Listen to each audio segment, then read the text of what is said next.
por completo.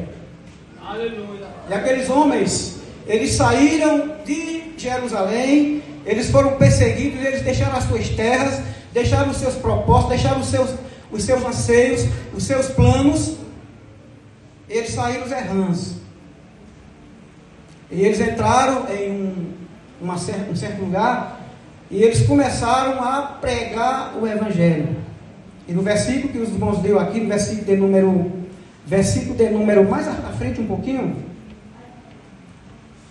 versículo 20 diz assim: e havia entre eles alguns homens, sírios e sirineus, os quais entrando em Antioquia, falaram aos gregos, anunciando o Senhor Jesus.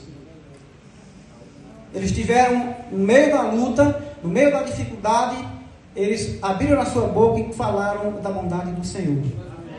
Enquanto que pregação do obrigado, te fala de pegar, Israel de meu se falar que tem nação, obrigado, te sabe de Aleluia, obrigado, te me sobre Candra, sobre a petina, ou esse nebe, leio, sou eu,